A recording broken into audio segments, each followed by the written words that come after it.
There's a $40,000 mistake hiding at your front steps right now. You walk past it every morning. You park beside it every evening. Every rainstorm, it quietly destroys your foundation one drop at a time. TLC Incorporated puts severe drainage damage at 10 to 40 grand by the time homeowners notice. 10 front garden mistakes you'll regret in 2026. Counting down from 10. Number 1 is the sneakiest of them all. Cramming one of every plant together. You've got 12 plants in one bed, yet your yard still seems off. Want to know exactly why? Sarah spent $600 at the garden center last April. 1 hydrangea, 1 hosta, 1 lavender, 1 coneflower, 1 ornamental grass. She grabbed one of everything, planted them in a neat line, and waited for the magic. 3 months later, her front bed was a jumbled mess. That move has a name in the design world. Nebraska pro Benjamin Voigt, who wrote Prairie Up, told Real Simple he sees it on almost every yard he walks onto. His word for the result? He flat out called it chaos. And chaos has real science behind it. Your eyes need repeating shapes to settle into a space. No rhythm means no story. The brain reads the yard as visual junk, and your whole house shrinks in your gut. So what actually works? Odd numbers, tight clumps. 3, 5, or 7 of the same plant right beside each other. Then repeat with a different plant next to the first group. Pros call this drift planting, and it's why a $300 yard can crush a $3,000 one on looks alone. That fix costs $5. The next one's going to cost you hundreds. Over-fertilizing your lawn in spring. The big bag of spring fertilizer says to use the whole thing. The big bag is flat out lying to you. 2 weeks after you dump it, yellow stripes burn across your grass like somebody dragged a lighter over it. Pros call the damage nitrogen burn, and it's the single most common spring lawn disaster in America. Think about the trade. A $15 bag can wreck a lawn that costs $500 to $2,000 to resod. That's the real math you're working against. TruGreen's 2025 Lawn Damage Report spelled the science out in plain words. Too much fertilizer means too much salt. Salt pulls water straight out of grass roots instead of feeding them. The bag you bought to save the lawn dried it out instead. Want the worst part? Fertilizing before the soil warms up wakes fast top growth before the baby roots can hold that weight. By June, the blades collapse and go brown overnight. So when's the right time? Wait until soil temperature holds steady at 55 degrees. Not air temperature, soil temperature. A probe thermometer from Amazon runs $8. Anything above 1.5 pounds of nitrogen per 1,000 square feet fries young turf in 5 days. Half a pound to 1 pound of slow-release nitrogen is the safe zone. Walk your spreader in one clean line. Never track the same strip twice. Your mower wrecks grass faster than fertilizer ever will. Scalping your lawn way too short. Cut your grass shorter and mow less often. That's what everyone tells you. That's also what kills your lawn by mid-July. Think about the buddy who mows to golf course height every Saturday. Green and sharp in April, half dead and patchy by August. There's a reason, and it's got a name. Turf pros call it scalping. It might be the fastest way to wreck a healthy lawn on record. Short blades trigger a chain reaction underground. Take off more than a third of the blade in one pass, and the plant freaks out. Bare dirt gets slammed by direct sun. The root system stops growing and dumps its stored energy into survival mode. Shallow roots mean thirsty grass. Thin grass rolls out a welcome mat for crabgrass and dandelions within 2 weeks. So what's the right height? Cool weather grass like fescue and Kentucky bluegrass wants 3 to 4 inches. Warm weather grass like St. Augustine wants 3.5 to 4. Taller blades shade the soil, block weed seeds, lock moisture in, and grow deep roots that survive July heat without daily watering. A lightly scalped lawn bounces back in 2 or 3 weeks. A badly scalped one stays brown a whole growing season. Reseeding alone runs $2 to $15 per pound, and you'll burn 2 to 4 pounds on a mid-size yard. One last fix plenty of mowers skip. Sharpen your blade every spring. Fix your height tonight. Plant size is problem 7. Planting shrubs too small for homes. Drive down any suburban street. One house looks expensive. Yours does not. The plants are usually the reason. The issue is pure scale. Tiny plants in front of a tall house create a size mismatch your brain catches before you even slow the car down. Garden designer Amy McCord-Jones from Pretty Purple Door calls it the single most common fail she sees from new homeowners. The science is simple eye trickery. 3 tiny boxwoods in front of a 2-story wall leaves the house floating in space. The building's got nothing to lean against visually. Your brain reads it as unfinished and moves on. How fast do buyers catch it? 6 seconds flat. That's the whole window they give your house the moment they pull up. Appraisers, delivery drivers, and every neighbor walking a dog past the lot pick it up in the same 6 seconds. The fix runs on proportion math, not artistic taste. A 2-story home needs bigger plants, small understory trees, and tall layered pieces that pull the eye up toward the roofline. Solid picks include serviceberry, eastern dogwood, upright juniper, oakleaf hydrangea, and native viburnum. Each grows to 8 to 15 feet at full size and pairs with brick, stone, or siding. Zillow listing data backs the point.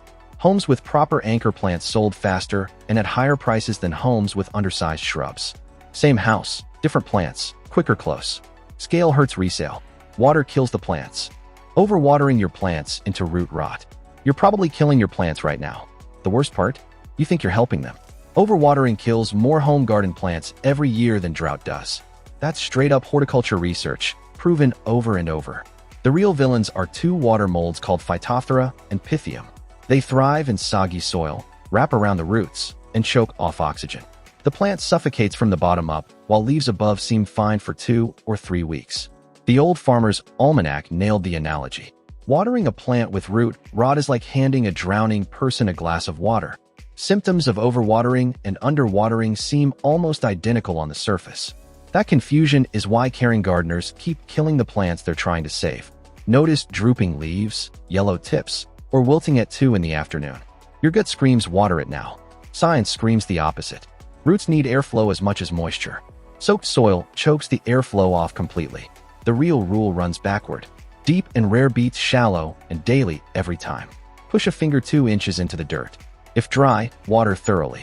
If damp, walk away. Morning between 6 and 10 a.m. is the sweet spot because leaves dry before night and fungus loses its growing window. A cheap moisture meter from Home Depot runs $11 and takes the guesswork out. Hose water takes 1 plant at a time. Mulch takes the whole tree. Piling mulch volcanoes against tree trunks. That tidy pile of mulch at the base of your tree is quietly killing it. You piled it there yourself 3 springs ago. The pile has a proper name. Arborists call it a mulch volcano. From across the sidewalk, it seems polished and professional. Up close, it's a slow-motion murder weapon aimed at a living tree. Martha Smith, a horticulture educator with the University of Illinois Extension, warned about this years ago. She called the result a slow tree death. Homeowners never connect the dying tree back to what they piled against the trunk 3 springs earlier.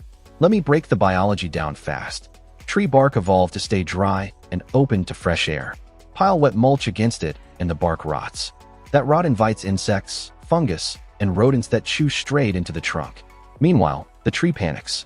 It sends emergency roots up into the mulch instead of down into the soil. Those roots circle the trunk and strangle the tree from inside. Pros call it stem girdling. The correct method takes 30 seconds to learn. 2 to 3 inches of mulch depth is plenty. Pull back at least 1 inch from the bark. Anything deeper or touching the trunk shaves years off a tree worth $750 or more to remove once it dies. Penn State Extension added a brutal twist. When volcano mulch dries in July heat, it turns water-repelling. Rain bounces off instead of soaking through. Mulch wrecks a tree over 5 years. Wrong plant choice wastes 15. Underestimating how big plants actually grow. Nurseries are lying to you on every plant tag they sell. Sound dramatic? Keep listening. A plant officially labeled dwarf can still grow to 20 feet tall at full maturity. The height printed on most tags represents the 10-year size, never the lifetime size. For some trees, full-grown is 4 or 5 times bigger than what the plastic promised at the register. Want to see the aftermath? Crowded foundation beds become the norm. Walkways get swallowed by oversized bushes. Roots crack sewer pipes and irrigation lines. Branches scrape siding and rip gutters clean off during every windstorm. Every one of those disasters was planted 15 years ago by somebody trusting the little white tag without a single check online. So how do you dodge it? Pull your phone out before buying. Google mature size plus the plant name and write down the real full-grown dimensions, not the marketing language. Space plants using those real numbers even though your bed seems empty for 2 or 3 seasons. Want the secret nobody admits out loud? That empty space saves you from ripping out overgrown shrubs in year 7 at $300 to $800 per bed, plus repair bills for cracked concrete, shattered pavers, and damaged pipes underneath. Bring a tape measure next trip. Lay the full mature size on the ground. Imagine that plant 2 feet from your wall. If the picture makes you wince, leave it on the cart. One specific tree deserves its own warning label. Planting a banned Bradford pear tree. For states just made this one tree illegal to sell in 2026. Your neighbor might have planted one last weekend without realizing. The offender is the Bradford pear tree, a pretty white bloomer that smells, up close, exactly like rotting fish. And somehow that smell is the smallest problem. Bradford pears are a type of calorie pear, ranked among the most destructive invasive trees in North America. South Carolina, Pennsylvania, and Ohio outlawed the sale already. New Jersey added the ban in early 2026 under the Invasive Species Management Act, which also outlawed 29 other invasives, including running bamboo and Japanese barberry. So why are states banning them so fast? Birds eat the tree's fruit, fly off to fields and forests, and drop the seeds everywhere they land. Those seeds sprout into thick, thorny thickets that choke out native plants across entire acres. One Bradford in your yard turns into thousands of wild seedlings within 10 years. Think that's bad? The structural problem is worse. Bradford pears grow crazy fast on soft wood with narrow branch angles that can't carry the weight safely. They tend to split in half under their own weight after 15 to 20 years. One ice storm, one strong gust, and the tree crushes a car, snaps a fence, or rips a chunk of your roof off. Missouri runs an annual buyback program. The state pays homeowners to cut these trees down and hands out free native replacements. Better picks include serviceberry, redbud, eastern dogwood, and white fringe tree. Dangerous trees cost homeowners thousands. Bad drainage costs tens of thousands. Grading your yard toward the foundation. Go outside during the next rainstorm. Look at your front steps.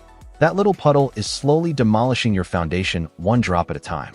Poor drainage ranks as the single most expensive front yard mistake a homeowner can make. Nothing else comes close on price. TLC Incorporated's 2026 price breakdown lays the damage out in 3 tiers. Minor surface damage runs $500 to $2,500. Moderate hardscape and grading issues run $2,500 to $10,000. Severe foundation damage hits $10,000 to $40,000 or higher, depending on soil type and how long the problem went unnoticed. So what's the slope rule? Your yard must drop at least 2 to 3% away from the building, 6 inches over the first 10 feet. Less slope and rainwater pools against the foundation. Pooled water soaks the dirt. Soaked dirt expands and shrinks with every freeze-thaw cycle. Each cycle cracks the concrete under your home from outside inward. Clay soil makes everything worse, faster. Clay holds water rather than draining it. So clay-based foundations show damage 3 times quicker than sandy ones. Downspouts are silent foundation killers too. If yours dump water within 3 feet of the house, the damage already started. A $20 extension blocks a $20,000 repair bill. Fix the slope this weekend. One bigger mistake still waits. Treating your front yard as afterthought. 9 mistakes come down to one single habit. And almost every homeowner in America has it. The real problem is not the mulch volcano, the Bradford pear, or the cracked concrete.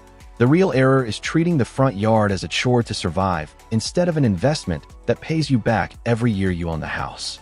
New research from Ball State University's Dr. Srini Valupuram, published August 2025, examined thousands of home sales. Homes with strong curb appeal sell for an average 7% more than comparable homes on the same block. On a $400,000 house, that's $28,000 on the table. Virginia Tech horticulturist Alex Niamira's research pushes it higher. Design quality and mature plants add 5.5 to 12.7% in home value, up to $50,000 on a mid-priced home.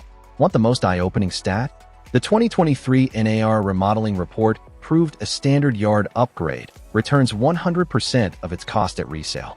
Kitchens return 60 to 80%. Bathrooms 55 to 70. Yard work gives every penny back. Still, Clever Real Estate Seller Survey found only 23% of sellers update their landscaping before listing. The other 77 hand thousands to buyers as a lower sale price. So do this one thing tomorrow. Walk out in the morning, stand at the curb, and look at your house the way a stranger would. Tell yourself the story that yard's telling. It's been telling it every single day, whether you knew or not. The homeowners who win in 2026 won't drop thousands on trendy plants or fancy stone. They'll handle the boring stuff first. Moving the slope away from the house. Pulling mulch off every trunk. Buying one plant 6 times instead of 6 different ones. Watering deep once a week. Planting for the tree's 20-year size, not the pot it came in. Your front yard has been talking to every visitor, buyer, neighbor, and mail carrier all along. Every morning it spoke up. Every evening it added another line. The only choice left is what you want that story to say. A tired property nobody cared about? Or a home somebody obviously loved? The answer lives in your hands. Most of this takes one Saturday to fix. Those are the 10 mistakes costing homeowners thousands every year. If one caught you off guard, tell us in the comments. Your next story is waiting on screen right now.